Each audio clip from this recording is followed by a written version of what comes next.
William, hopefully your favorite videographer from Two Hats Publishing. I welcome you to another Two Hats special of community events. Let's look in and see what's really happening.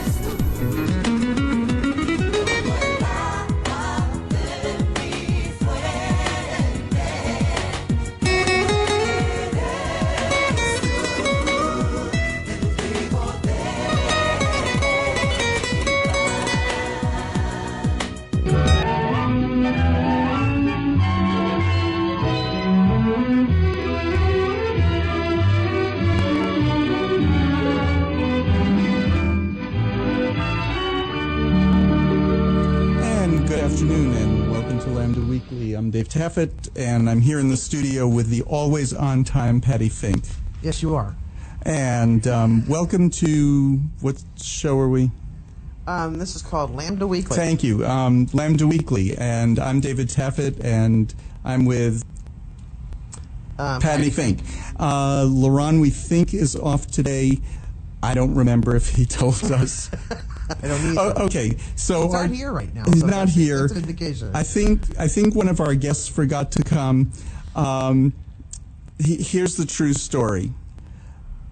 I book our guests and I write them on this calendar that I have on my desk.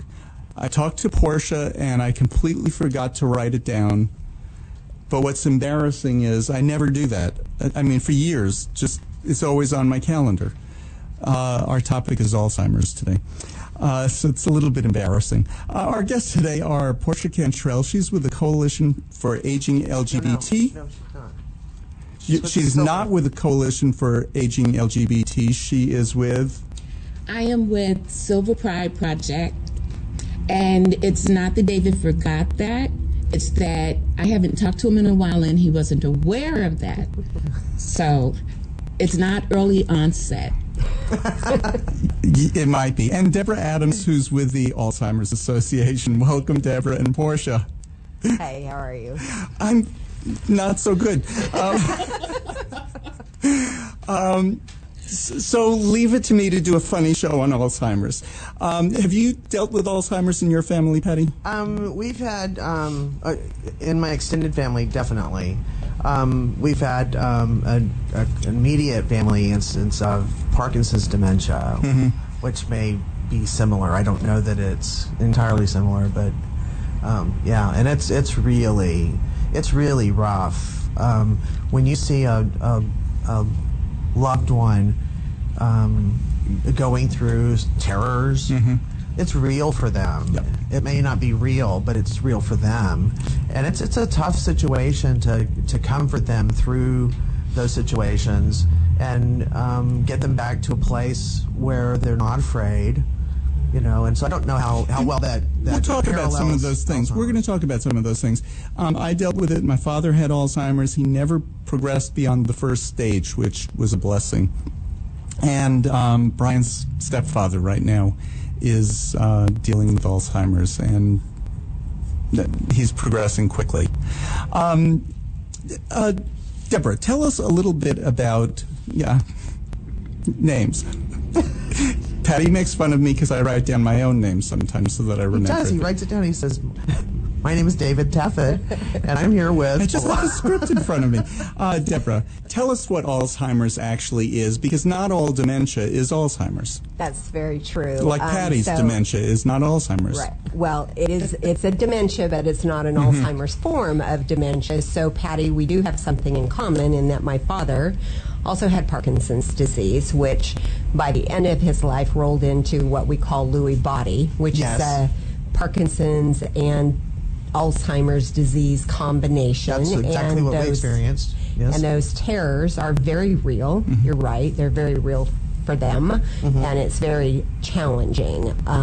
So my mother had vascular dementia also. So dementia is an umbrella term. Just like cancer is an umbrella term, and then you have breast cancer, you have prostate cancer, you have lung cancer, you have dementia is the umbrella term for those that have a neurological situation going on within the brain that is impacting a person's ability to have daily function, their memory, their ability to even take care of themselves, safety issues. So dementia is the umbrella term for that.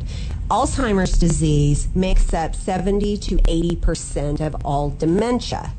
But just because someone or a doctor says you have dementia, it does not mean that you have Alzheimer's disease. It's very specific, and it actually impacts different parts of the brain with that. There are also dementias that are temporary, such as if you have a surgery and you go under anesthesia. Sometimes as you're coming out of the anesthesia, you have a period of time where it's actually a dementia impact because you're not able to remember and you're not able to take care of yourself in that time. But over time, then those type of temporary dementias obviously will diminish and you will be able to function again. Unfortunately, with Alzheimer's disease, that is not the case. And Alzheimer's disease not only makes up 70 to 80% of all dementias, but right now 5.4 million people in the United States have this diagnosis, and about 33% of them do not know that they have the diagnosis because there is such a stigma with this disease that physicians are not disclosing it to the patient nor the family member. And so it's a real challenge that the Alzheimer's Association is trying to help overcome. Now, what is the average life expectancy for somebody with Alzheimer's? And I'm not sure that there's a real answer to that, because you asked me when we diagnosed my father, well, there's the time we put him into memory care. Definitely he was diagnosed then. He was getting bad for a while. I saw some signs earlier, and thinking back, I can probably go back 3 to 5 years and see some things that were wrong. Right, right. So that's very common. I think the better question to maybe answer, or the approach to take with that, David, is to say that the cells, the neurons within the brain are dying in a person that has dementia, Alzheimer's disease, okay? So that process can begin as early as 20 years before we actually see symptoms. Typically, the first symptom is memory loss, being challenged in that area. So you can have the degeneration of the brain cells taking place 10 to 20 years before anyone actually begins to notice that the memory loss or the other. We have what we call 10 warning signs, and maybe as part of this program we can go over. Yeah, I was going to ask, how do you know somebody has Alzheimer's? Because the one thing that we didn't recognize was with my father was memory loss. Now with Brian's stepfather, there's memory loss there. And that's been the main thing, I think. But with my father, memory loss was not the thing. The week he died, he knew who I was. Right. Which is unusual. So there's also times within even Alzheimer's disease that right before an individual's death, they may have an awakening type of thing. That's kind of a whole nother part of us that is, coming back, taking care of whatever business they need to take care of it before they process on. And I think that's true too for not just Alzheimer's, but other types of.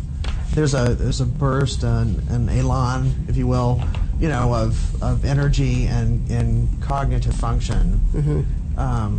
That, at least in my experience, with older people who are near death, and that's, I think, universal. With my father though, there really was not as severe a memory loss as there were other symptoms.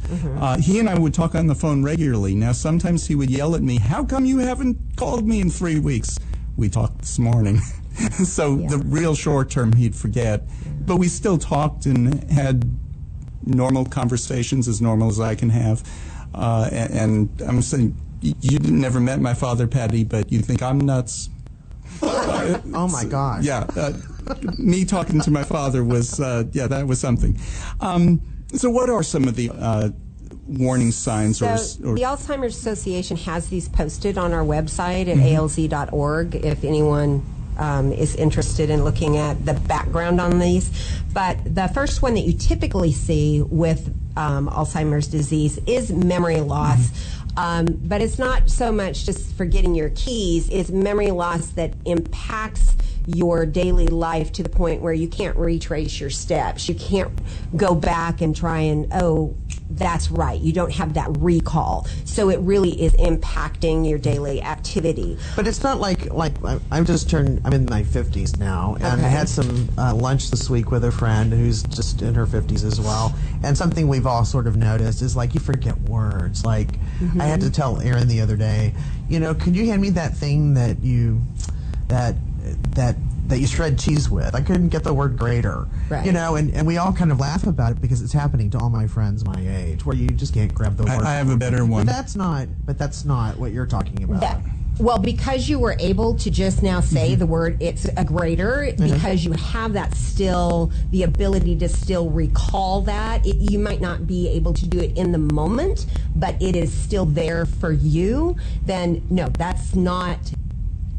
is not the memory loss that we're talking about with Alzheimer's disease. With Alzheimer's disease, they may have been able to use the grater at one time, know what it is, call it the grater, but at this point in time, they don't have any idea what that is. Gotcha. Or the function of it. So but that's kind of the is that difference. a first step toward that? No. No. Okay. And there's a lot of other things that could be causing that. Just being 50, since I'm a woman of 60, I'll share this.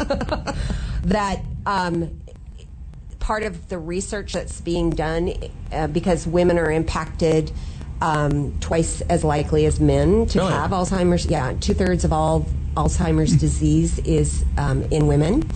And so because of that, there's studies being done about, our menopause, about just our physiology, seeing if that does impact it. Right now, the most common research is that because we age longer than men, that's age is the highest risk factor for Alzheimer's disease. But because these other things are going on with women, and to give you a little hope there, that, at 50 I was doing all the same thing too, and now at 60 I'm clearer. So it's very interesting because I've come on the other side of some things and I'm clear. So there's hope with that. Okay, good. We're going through the eye of the storm now. Yes. Okay, that works. But some of the other warning signs are problems with the language. So they're not able to recall that grater. They would not know what that is at all.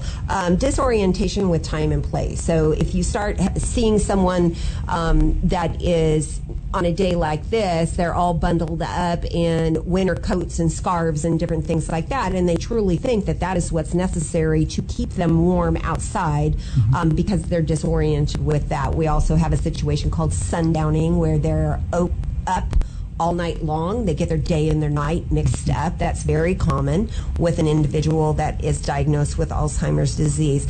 Just poor or decreased judgment in general. This is where driving becomes such a challenge and hazard. There's also an individual with Alzheimer's disease typically loses their colorblind. They become colorblind. And so seeing that red and green light, as that's what's impacted in color blindness, becomes a very dangerous situation. I will tell my mother-in-law that one, because we can't get her to take the driver's license away. She won't let him drive alone. Okay, well. But yeah. And there are programs to help with that. I do want to share that, the Alzheimer's Association has a helpline that's open 24 hours a day. It's available in 180 different languages. And if somebody's having trouble with that conversation, they can call and have a care consultation and get help with that. Also, we're very fortunate here in the Dallas area. Baylor Hospital has a program for senior drivers that can come along and be a partner in having that conversation with a family. So it's a very good resource for people. And that's I think that's really tough, because independence is a big thing. And I know if someone were to yank my independence today, I would be having a fit. And you know what I mean? To finally just let go and and somehow be dependent on someone else. Right. I mean, that's a tough thing just for any adult to go through. And so I imagine that's really, really hard. I know in my family, we've had relatives who've had to take the keys away, and it's just a wrenching kind of time. So I feel for everybody who has to go through that on both ends. Well, from the time that we're born practically to the age of 16, what is the greatest goal we have in life? We want to get our driver's license, right? And so it's very, very true. Right. Having to have that conversation is very, very difficult. And I know for our family, we actually had the doctor write a prescription for us that said, while you're on this medicine, you cannot drive. And it worked. It was just one of those little tricks, but it worked. Dad didn't argue with us once he got his doctor to tell him that it was not okay to drive anymore. So, yeah. Yeah, that didn't work with my father's doctor. The two of them didn't talk to each other, basically. So, doctor calls me, tells me he thinks my father had a stroke. I said, when? I just talked to him. He said, you're kidding. I said, he said, when? I said, 30 minutes ago. He said, I saw him about noon. He was completely unresponsive. I said, did you ask him a question? He said, no. I said, then he didn't have anything to answer. I had to go down there, and I said, okay, so he's having some congestive heart failure. Would some exercise be good? Yes. I said, tell him. Some exercise would be good. I said, do you understand that? He said, yes. I said, no, don't tell me. Tell the doctor. And I'm sitting there in the middle of this ridiculous conversation. Can he swim? Well, if he knows how. I said, he used to be a lifeguard. Well, yeah, sure, he can swim. I said, okay, tell him. Swimming would be good. I said to my father, did you understand what the doctor just told you? He said, uh-huh. But it was the most ridiculous conversation. And that older generation, they respect doctors, they don't question them. They respect doctors and clergy. And don't question them. We need to take a break. You're listening to Lambda Weekly on 89.3 Knon FM. I'm Dave Taffet here in the studio with the late Patti Fink. Yes. See, I remembered who you are now. Our guests are Portia Cantrell. We think Brian Parman is in the parking lot, and Deborah Adams, who's with the Alzheimer's Association. We'll be back with more in just a moment. Yeah, I was listening. I forgot. That was a short message. The thing is, our board operator, Josh, sent me a note just before the show that something came up at school. He won't be here. I didn't have my glasses, so I didn't read it exactly. But I forgot. So Josh usually does that. That's why the board usually runs more smoothly than this. This is our Alzheimer's show. Our guests are Portia Cantrell, who said, "Oh no, I'm not talking." Yes, you are. Brian Parman is with CC Young Senior Living, and Deborah Adams is with the Alzheimer's Association. And I remembered all that. Bravo! Thank you. We were just talking about some of the warning signs of Alzheimer's. One of the things that I noticed, and this is when I thought for the first time, was my father lived in Palm Beach County, and his mother, about 40 years earlier, lived in Miami Beach. They're about 60 miles apart. So whenever I'd go down to visit him, we'd do something. So this one time I said, let's go down to Miami, we'll have lunch, and you can show me where she used to live. And he knew the first exit on I-95. He knew the second exit. We're still in Palm Beach County. Then we're in Broward County, and he's getting nervous. And we're way into Broward County, and he's panicking. We finally got to Dade County, and that's where Miami and Miami Beach are. And I said, okay, I need you to help me. Where do we cross over into Miami Beach? And he's panicking. Oh, yeah, you make a turn right here. And he had the exact right turn, got me straight down Collins Avenue and over to his mother's apartment, and I recognized from seeing it once when I was 6 years old, that was her apartment. And he had it exactly when he was there, because that was an old memory. But the thing that I noticed was that panic when he wasn't someplace that he knew. Right.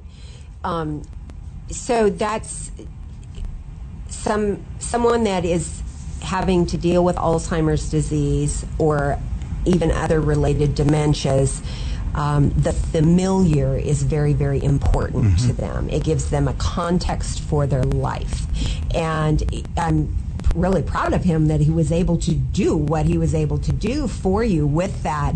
But I'm sure it caused a lot of anxiety within him. And yeah, and it was the kind of thing I never thought going down I-95 to Miami was going to be an anxiety-producing issue when he'd lived in Florida for, at that point, 15 or 20 years already. So it just never occurred to me. So... Well, this is one of the things that the Alzheimer's Association is currently working very closely with all of the first responders right now from Hurricane Harvey. So because you have people that are now displaced, you've got people with memory loss that are having to live in shelters or live in other places, and so that disorientation can cause great agitation to them. So one of the things that the association has done is we have contacted all the shelters here in Dallas that are going to be taking people and offered our first responder training. We're giving them information about our helpline, and we're going in and seeing what we can do to help the volunteers to identify the 10 warning signs, so that if they need to get help from their medical staff, because every emergency shelter has a medical component to it, that they are aware and educated about how to do that. And there's 5 chapters in the state of Dallas, and we're all reaching out to do that. So, but people don't think about that. They don't. They don't think about, oh my goodness, you're going to displace somebody. What is that going to do to disrupt their calm, peace? Their inner it was utter panic in the car until we got to a place that he understood where he was and really knew where he was. And an even funnier example of having the back memories and not the current memories, he wanted to go to a Hungarian restaurant. And it was somewhere between Palm Beach and Miami. He hadn't been to this restaurant since he took his mother, because his mother was Hungarian. And he said, he gave me directions, and I figured, okay, whatever. When we don't find it, because this place has not been in existence for 40 years, we'll go someplace else. Make a right, make a left, and this is when his Alzheimer's had progressed, because we went there from his memory care facility. Make a right, make a left, yeah, at that traffic light right there, make a left and go into the parking lot in the back. Okay, so we'll go into the parking lot. It's this Hungarian restaurant. Yeah. We walked in, and in fluent Hungarian, he started speaking to the waiters and the owners of the place. I hadn't heard him speak Hungarian since his mother died, 40 years ago. Yeah, that's very common. News. Go ahead. Yeah. Well, no, my mom, like your father, has dementia, and it's really an interesting thing to see those memories or those moments come where there's complete clarity, and sometimes it does take you by surprise. Your story just makes me think of the first time, and I was dreading it, that I'd find myself with my mom and have her not really know who I was. And that day came one afternoon when we were going to the dentist, and we were driving up 114, and all was well. She always enjoys getting out. It's so important to have that stimulation and see the sky, and she'll notice the buildings. And then she looked at me and said, how did we hook up? And hook up is not a word that she would ever use.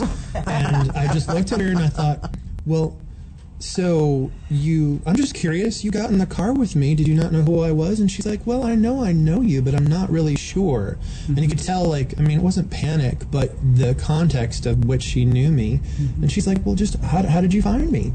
And so then it was not as bad as I had anticipated. And a lot of that I would hold credit to the Alzheimer's Association and to the many folks who have kind of helped through, like your story, make me more comfortable, so that when it did, I just had to explain to her a little bit about her life story. Right. And give her some context. Give her some context of what we were doing and where we were going. And she was like, oh my gosh, well, my mom will be excited that I have kids. It was hysterical in a very strange way. But then there's complete other times where we're together and we're talking all about her life. And, I'll ask her where she's at, and she'll be like, oh, well, we're in Kentucky, right? And for that moment, I just agree with her. You're in Kentucky. We are in Kentucky. At that moment in time, aren't you? Yeah. But that's what we recommend. At one point, when my father was in the hospital, they asked him a series of questions, and he was in Florida. Where are you? I'm in New York. Who's your wife? And he gave me my mother's name, and my mother died in 1976. Do you know who the president is? And he was just squirming, and Bush was president at the time, and he was squirming, and I said, he knows. Because you could tell he was just getting angry and just couldn't come out with the name. But it's interesting when they're very clear on old memories. I mean, especially when he was speaking fluent Hungarian, which isn't an easy language, and literally had not heard him speak it since I was a kid. And it's so important to really tap into whatever the person's passionate about. And one of the things that I was hoping I could drill out to people out in the audience is just that when you're with somebody with Alzheimer's, whether it's music, which is one of the last things to go, or if that person's into Hungarian food, or if they were a painter, or even if they weren't. I just discovered that my mom loves to paint, but finding something to help them connect and get a little bit lost in. I mean, you can really untap some beautiful things. And apparently my father liked sex, because I was in close touch with the people who ran the facility, and they said, we might have a problem. I said, oh, what is it? And they called me about everything. Well, your father met somebody. I said, well, that's good. He shouldn't be alone. Well, he's been spending nights in her room. And I said, oh, is that a problem? And she said, well, not for us, but the families sometimes object. And I said, object? I hope my genes came from that side of the family. He's 87. Sure. So you'll often find, sometimes, the filter, I would say, goes away when you're working with people with Alzheimer's. So you might find that people will say things that they might not have in their 20-year-old self have ever said, or they might be appalled that they said them, or they might just act in a more bold way. The filter is definitely gone, wouldn't you say? Yeah, as we talk about our 10 warning signs, changes in mood, changes in behavior. That's definitely one of the warning signs also with Let's go back to those. We started out, we did memory loss. If you could just run down where the stuff we've covered. And then we've talked about memory loss that disrupts daily life. We've talked about the difficulty with performing normal tasks. If I used to bake a cake by memory, can't do it anymore, that type of thing. Problems with language, recalling words, recalling names, but to the point where you are unable to do it. And not even knowing, once you have the word, what it means. Correct. Yeah. Correct. Like, you do not recognize that a pen is a pen and have no idea what that is for. It's an object at that point. We talked about disorientation to time and place. Poor or decreased judgment, and we talked a little bit about the driving with that. Problems with abstract thinking. This is where a lot of people see this in their workplace. So I used to be an accountant, was great with numbers at one point in my life, and now all of a sudden I can't even add for my checkbook. That's that type of thing that you might notice and see. And then misplacing things. Now we've all done the lay down the keys, lay down the readers, don't know where they are anymore, but we usually are able to retrace our steps to find them. But a person with Alzheimer's disease just does not have that memory recall to be able to do that.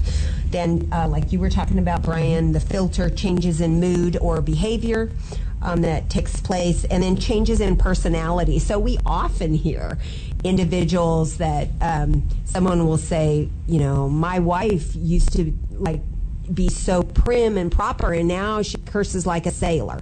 That kind of comment is very common with individuals as they're progressing through the disease. Patty used to be charming.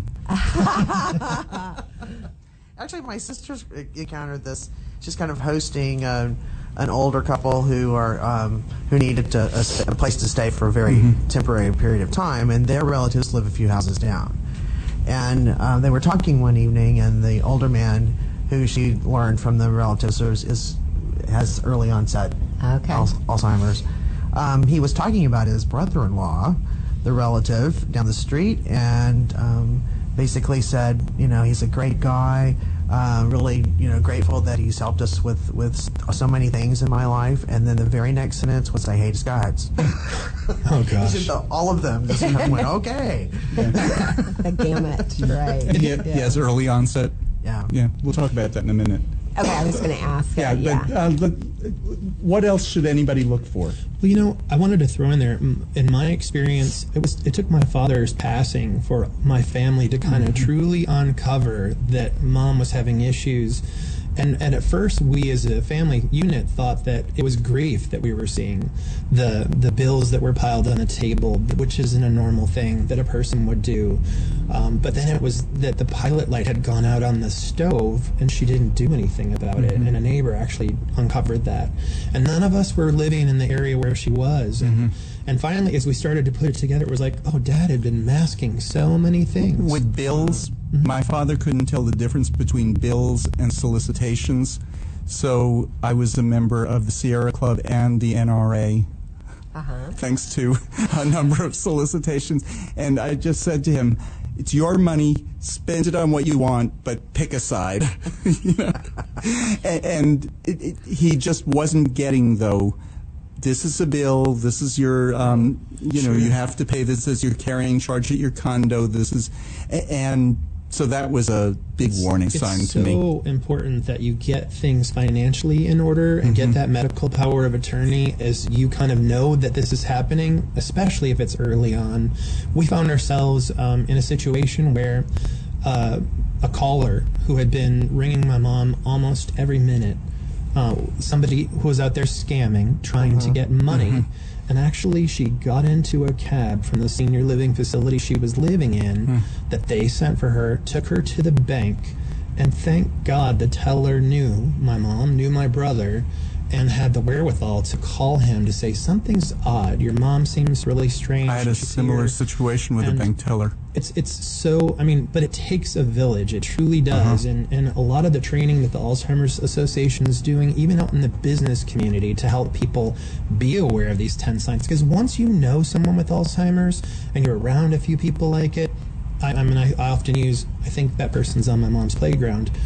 I can tell, there's just things you pick up on.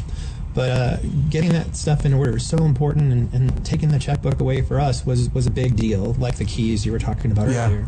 Some of the suggestions that we would make in this is one, here in the Dallas area, the Senior Source has a program that is specifically designed to help fight against elder abuse and financial abuse like that.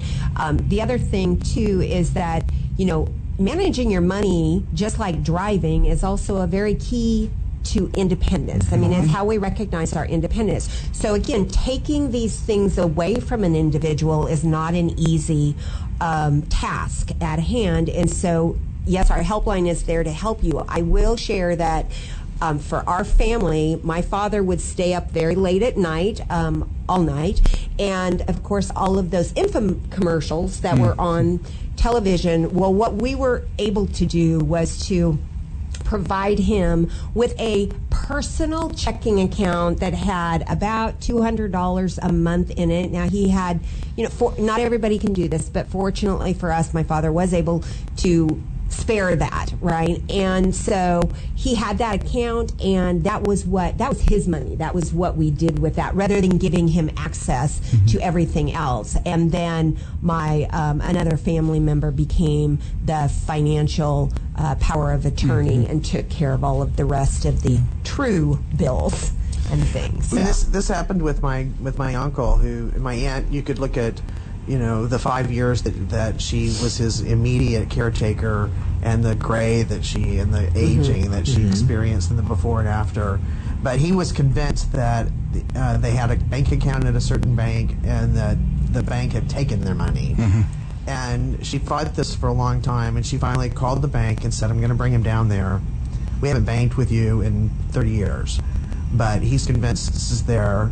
Would you please tell him we don't have an account with you? Right. And they said, by all means. And so she drove him down there. He got out of the car, walked in, and stood in line to the teller, and then asked his question. And they said, no, sir, we don't have an account for you. We showed an account 30 years ago, but not now. And that's all it took. He heard it from them, and he never mentioned it again. He was satisfied that they weren't taking his money because he didn't have an account there.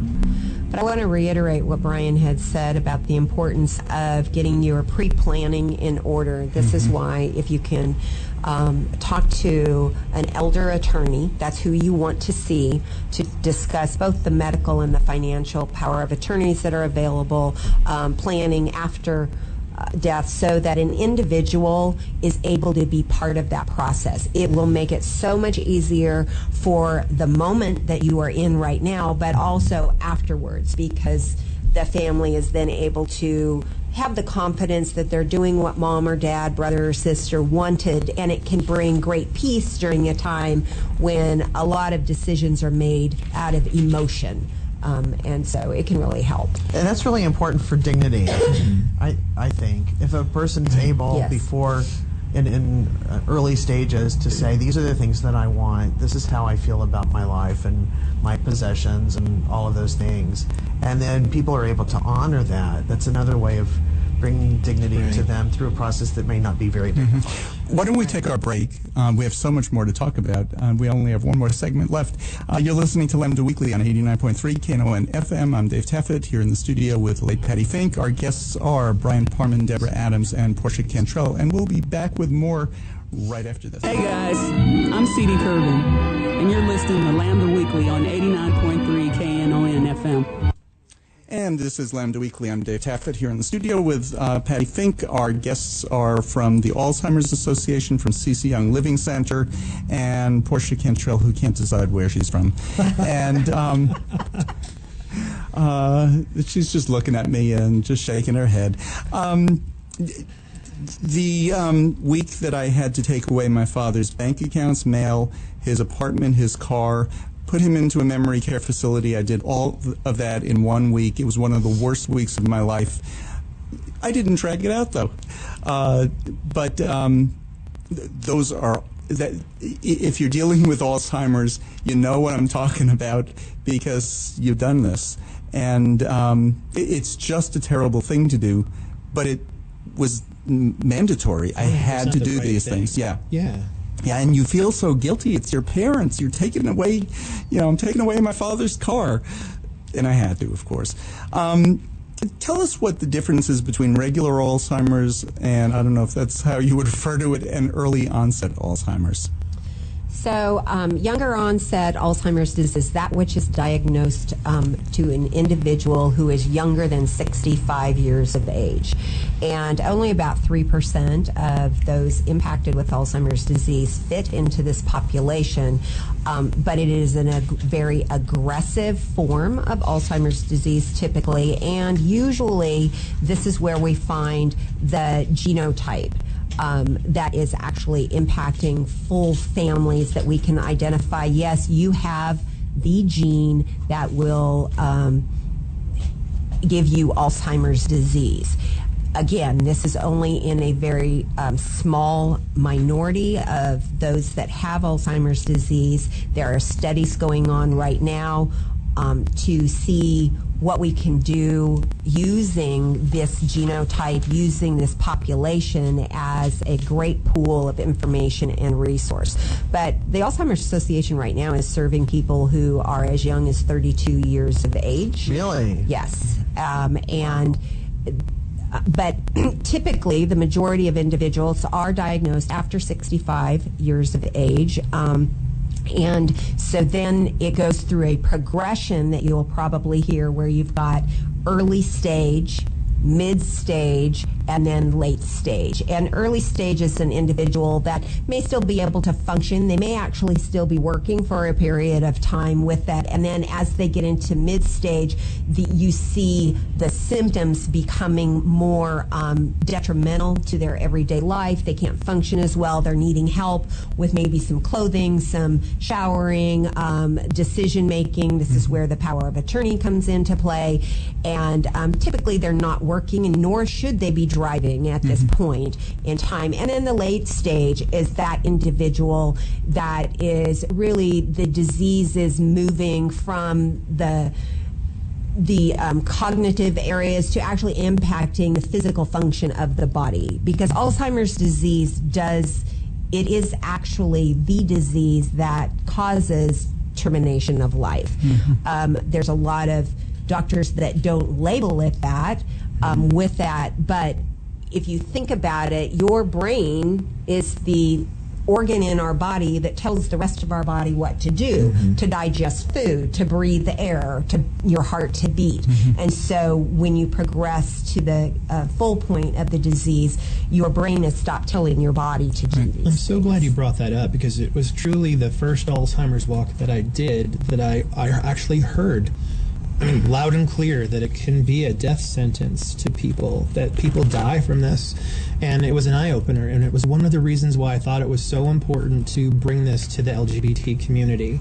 And I did that through the association with Cathedral of Hope, and we started an education series, we started a support group, and just the conversation, because this is a disease that affects our community, its members, but it affects our parents, as we've been talking about, our grandparents, friends, neighbors, and it's so important as a couple, even if one of the folks in a relationship might find that these issues are coming up, to get diagnosed, to have these difficult conversations about things like the durable power of attorney and about your living will, what your wishes are, getting your financial house in order, so that as a couple, now it's a little bit easier that we can be married, but that you can actually go and find out the medical information that you need, but you have to still have all that stuff together. Right. So if you're a person who's wondering about that, maybe it's a parent, maybe it's a spouse, what kind of doctor do you seek out if you suspect these signs are prevalent and you see them? Right. Do you go to a neurologist? How do you begin that? So the first thing, most people are going to see their primary care physician. And if you're over 65 years of age, you have an annual wellness visit as part of your benefit. That annual wellness visit should include a mini-cog, a mental test. All right, so this is where they have you draw the clock. They talk to you about the name of the president, where your father was grimacing, and that type of thing. That should automatically be happening during this annual wellness. And if you are accompanying somebody and the doctor is not doing that, it is within your right, and please advocate to have that done. So important. Okay, it's very, very important. Then once the result of that test is what would refer you to, and just, you're right, Patti, it would be a neurologist or a psychologist, even and a psychiatrist. Those are the three key people that we would actually ask the referral to be made to. And here in Dallas, we have almost every hospital has a memory care center or memory component to their geriatric department. We are very, very fortunate here to do that. Also, just in January, the Medicare, Medicaid Department of Health has approved billing for care planning and for assessment. This is something that was not done, and if a doctor, unfortunately, we do live in a world where if a doctor could not bill for it, it may not have gotten taken care of to the level that it should have. So now I can go to my neurologist and I can say, I suspect that my father has Alzheimer's disease. Could we please do an assessment? Before they would say, I'm sorry, that's not within your benefit. Now they can do this assessment, they get reimbursed for it, and not only can they do the assessment, but they can roll that into actual care planning. And because Alzheimer's disease changes, the needs for this changes very frequently, there is no limit to the benefit of care planning. You could go to a doctor 5 or 6 times a year to talk to them about what should be our next step, what should we be doing, and the doctor is able to bill. So that is a great benefit that people need to know about. Should somebody who's had Alzheimer's in their family be more worried about having Alzheimer's, or it doesn't run in families particularly? The evidence is still out on that.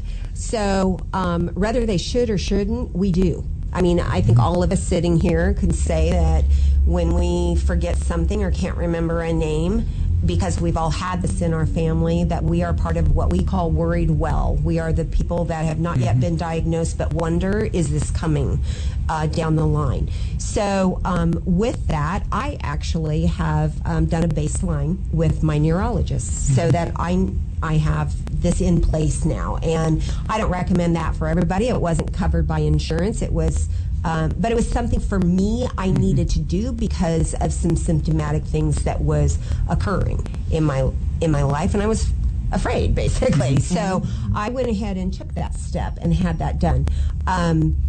But there is, unless they have the familial gene, there is not yet evidence that says just because mom has it, I'm going to have it. There are tendencies, and there's So should somebody worry about Alzheimer's if they've had it in their family? I'm kidding. That's the same question. Right. I want to talk a little bit about LGBT caregivers. HRC did a study a number of years ago that showed that if there's a gay kid in the family, that's the one, chances are, that's going to get stuck with mom and dad because for a number of reasons.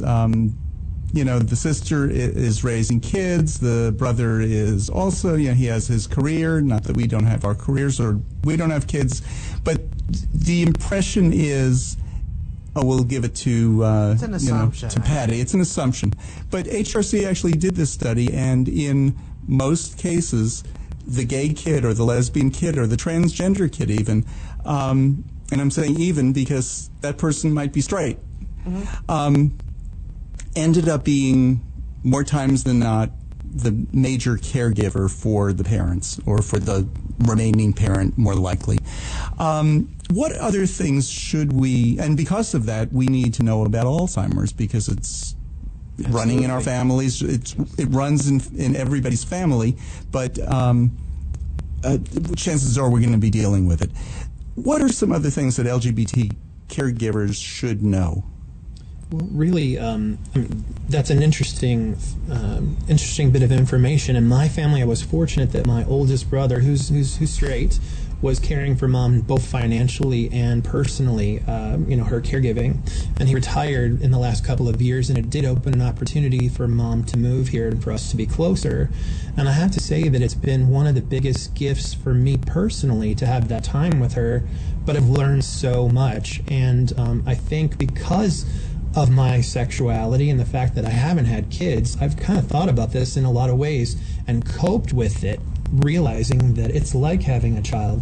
It's just my mom is reversing the aging process as this has progressed, and she's in I'd say the latter middle stage. She's not in the end stage that Deborah was referring to, and it's challenging. And I'm fortunate to have the support of my brother who manages the financial side of things to share that with, and that I have a husband who's wonderful to share the things that we have to do. And we're fortunate that she's in a place, in a facility where there is a team. It does sincerely take a village. And if it weren't from my friends out here in the community that came and rallied together and continue to support, because it changes your life. I'm no longer able to be at all the different events that are happening because my weekends are often my first priority. It's my mom, making sure that she's fine, that she has what she needs, and the stress that takes on you, even when you have it as easy as I do, which isn't everyone's story, it can be challenging. Mm-hmm. You mentioned earlier that there was a support group at Cathedral of Hope. Yeah. I have a neighbor down the street who's taking care of her 102-year-old mother, and we were talking, and I said, "How's your mom?" And she goes, "Oh, she's fine." Right. Yeah. It's everybody else in the family that kind of, is managing all of the caregiving. Yeah. It was such a telling statement for her to say. Because she was in fact fine. Right. It was everybody else that was kind of coping and struggling to carry on with their jobs and life while being a caregiver, and it takes a big toll. It does. And it's interesting that in our support group at the cathedral, we actually ceased it, and we're working with CC Young and with the Alzheimer's Association for different outlets because people weren't coming, actually. that was quite interesting to me. They'd come when we do educational sessions because they wanted to learn more, but they're so buried in what's going on with them, or there's a stigma that's out there associated with identifying yourself, and they're like, oh, I don't have that. And it's been really an interesting journey to try to figure out, how do you support folks? I never think of it as, I don't think of it, it's a disease. Why would there be a stigma? You know, it's not like, hey, I'm going to go out and get Alzheimer's. That's so silly that there's any kind of stigma attached to anything about their like jobs, this. Insurance, you know, all of that. Yeah. And sometimes people pull away, especially when they're not educated, because they don't know what to do or they don't know what to say. The stigma is very real. Well, I'm not questioning that it's there. I'm saying it's a disease. I think in the LGBT community, David, I was talking to you about this earlier, is that Alzheimer's research and Alzheimer's as a disease is being accepted more now as a disease, similar to what the AIDS epidemic did years ago when it first hit the world. I mean, there was all this stigma about it. We didn't know enough to not have stigma placed to it, right? So as research was able to give accurate information to the public, then this stigma decreased a bit, and so the world was able to work through their own issues about all of this and that disease. Well, the same thing is happening with Alzheimer's disease, and that's one of the reasons, fighting the stigma is one of the main reasons why the association does the Walk to End Alzheimer's. So I do want to, before the end, make sure that I share that information. Give the information right now while we're thinking of it. We only have a few minutes left. Anyone that is connected with Alzheimer's disease, worried, or just wants to support others, coming out to the Walk to End Alzheimer's is one of the ways to help raise awareness and to let people know I support families, I support caregivers, I support research, I support law. And so here in Dallas, we have a Walk to End Alzheimer's downtown on October 7th. We are anticipating about 12,000 people to go. I know, it's really cool, at the Dallas City Hall. And again, that one's October 7th, but our chapter is also doing a walk in the Grandscape area at the Colony.